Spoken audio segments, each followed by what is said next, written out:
Hello and welcome back. I don't have anything scripted out of what I want to say at all. As some of you know, I am a teacher and we just had our 131st mass shooting this year and it was at a school. I think first things first, all your thoughts and prayers with you and my heart goes out to you is bullshit. It is. I'm sorry. I'm really not sorry. I'm angry. I'm frustrated, as I think most people in education are at this point. What's going to be the final straw? When is it going to be the final time where it's like, you know what, we should do something? And I don't mean do something like, let's arm all teachers, because you don't even trust us to choose a fucking book. And the frustrating part of that being, we went into education, we as individuals, we went into education because we want to help. And I'm not going to talk for everyone else. For me, I had a really poor education. I grew up in the time of where there was a lot of push off, and the school district didn't want to help me, and I am dyslexic, and they did not want to get me tested because they didn't want to give me the accommodations that I needed in order to learn. And so I was very, very lucky that my parents were able to find funds to send me to a school where I could learn. Now I'm trying to help some of those students that are underfunded, that are underserved, and to what? I literally had a parent-teacher conference earlier this year where the parent blamed me for their kid's grades because their kid was not showing up to school. Their kid was ditching my class, and the parent blamed me because I was not searching for them. It's not my responsibility to find out why your kid is not at school. That's not my responsibility. That is the front office. But on top of that, everyone is so stressed. Do you know how many students I have? I have 222. That is the max amount of students we are allowed to have at my district, and which is insane because the school I was at before was 165. That is the most you are allowed to have out. 60 more. The majority of us have master's degrees. We're working on it. I'm working on my master's degree. And as I said earlier, you want to give us a gun, but you don't think that we're educated enough to make decisions on how to run a classroom, on what books we should be teaching, what literature, what parts of history should be taught. Because when you stop teaching the actual history of what's happened in life, shit repeats itself. I'm so tired of seeing all these messages are, oh, thoughts and prayers be with you, and oh, my heart goes out to you. What does that do? It does not a fucking thing. Not a thing gets done from that. And just to combat, right? Because I know it's going to be like, well, you decided to go into this profession. You knew what it was going to take. You knew you were not going to get paid. This is why you don't have good educators. You're not willing to pay people for the amount of education you require. Most places, if you want to move up the scale, you need to have a master's degree. And yet you want to pay us below the wage of someone that just exited college? Tell me how that works. Tell me how a bartender can make more money than me. Not saying it's not hard work. That's a whole different set of skills. I used to bartend. I put in at least $1,000 a year into my students' learning because for whatever reason, the parents don't give the kids money to buy materials, refuse to give students money to buy materials. So I go and buy notebooks for the kids. I buy pens, I buy pencils, I buy highlighters. And what's the thanks I get? I had a student say they were going to rape me last year. What did admin do? Not a thing. I had a kid shoot me with a Nerf gun multiple times last year. Do you know what admin told me? Well, it wasn't a real gun. Seems quite accurate to be saying in these times, doesn't it? I wanted to do what was best for students. I wanted to help students. I wanted to help them learn. I wanted to teach them financial literacy. That's the one fucking thing I wanted to teach students, was financial literacy and how the economy works and what they should do, how to buy a house, how to get a loan, how to pay your taxes. And yet we have to be worried that we're going to be killed. It's interesting because you see a lot of the postings, and they're like, oh, it was a Christian school. Oh, it was a really well developed school. My school's on the list for school shootings. And it didn't happen just once. My school deals with gang violence. If you really wanted to make a difference in schools, you would fund schools. You would pay teachers the wage that they deserve, because we don't just work 8 to 3. We don't. Just so you know. We're told we have to volunteer at the school for an undisclosed amount of time outside of our contract. We have to do all these trainings. We have to go do all these meetings per week. We have 2 hours of meetings outside that are not part of that. So if you do all the math, actually, we just did the math for one. We are not being paid for 1 full week of work at my school for just one of the meetings. That's not 2. So if you want to look at it, that's 80 weeks or unpaid work that we do.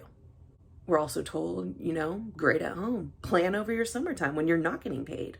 Because we don't get paid over the summer. If you did not know that, that is the biggest lie.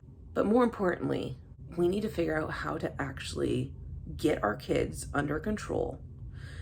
We need to figure out how to actually make school a safe place for everyone, which the biggest one is funding of schools. Instead of cutting back school pay, you need to fund schools. You need to actually give school money to supply their kids. If it's a public school, you might want to be giving those kids the materials they need, or at least the basic set of materials. Give the kids 5 pencils at the beginning of the school year and a notebook, instead of me spending $1,000 out of my own pocket. So we're also in a blackout right now as I'm editing, but I do want to add, because now I'm going through and looking at it, the biggest other component that we need is we need more mental health services available for our students, or anyone in general, teachers, people, everyone. I think everyone should have a therapist.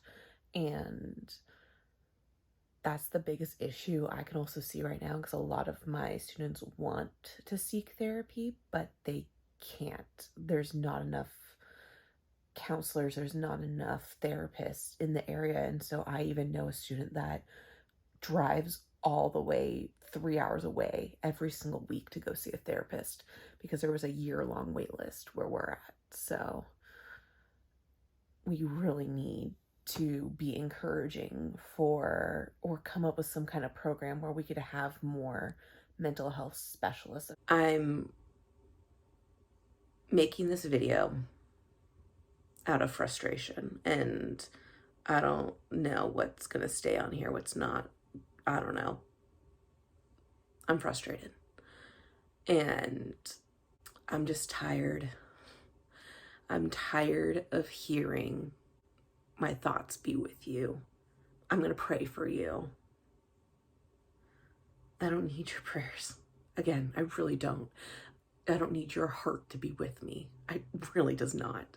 Because that's empty. It means absolutely nothing. It doesn't mean a thing. What we need is actual reformed change. We need to get past the fucking right-wing, left-wing bullshit. And we need to actually come together and actually make changes in our schools. School shootings shootings in general, are now the #1 cause of death for children under the age of 18 in the United States. That should scare you. That should really scare you, especially how easily some of these attackers are able to get a hold of guns. That should scare you. I don't really know what else to say, quite honestly. I don't. Teachers, we need to stand united, and we need to advocate for change within all of our districts, within the states. There needs to be change. I don't know how we're going to do that with the amount of teachers that are leaving. I know I'm at least staying for 1 more year. I know that. If I didn't have this massive debt on me because of my credentialing program, I probably would be gone, just to be quite honest. To be fearful to go to school, to be fearful to go to the movie theaters, to go to the mall. It's insane. And with the way that our economy is looking, it's not going to get any better. That's the scary part. I want what's best for us as teachers. I want what's best for our students. We need to actually make a difference. And I wish I had the answers. I really, really wish I did. I don't. But first things first, we need to fund schools. And we need to figure out how to make schools safe. We need to figure that out. That should be the priority for everyone. It's not okay to be losing elementary school age kids. It's not okay to be losing kids of any age. It's not okay to be murdering anyone. I was filming like a vlog, and it just doesn't seem right to be acting like nothing happened, because once we start feeling numb to what's going on, that's when we lose. When we start feeling numb to the idea that death by media is okay, that's when you start. God, this is why we need to learn history, which I've wanted to teach economics my entire career. That's all I wanted to teach, but to an extent, I'm glad I was forced to teach world history and AP world history specifically, because you're forced to dive in to these topics and you can see history repeating itself. And the kids pointed out all the time when we're going through stuff, they're like, this sounds eerily familiar. And it's like, yeah, it should scare you. We need to stop turning on each other based on political ideals and orientation and religious belief. All that needs to be fucking stopped. And we need to come together as logical human beings and critical thinkers and actually come up with a solution. That's what we need to do. There needs to be some kind of change. Why don't we do that pretty quickly? Because this world sucks. A change would be great. It feels so wrong to say this, but I hope you have a great day. I hope you make good decisions. You know, it wasn't wrong to say that. I say that to my students every single day when I leave the classroom, even if I'm so pissed off at them because they weren't listening or they were acting a fool or anything. I still say that to them every single day, because I do hope it for them. I do hope they have a good day. I do hope they make good decisions. I do hope to see them the next day. So I hope you have a great day. I hope you make good decisions. And I'll see you, hopefully, in the next one with a more cheery tone and all that.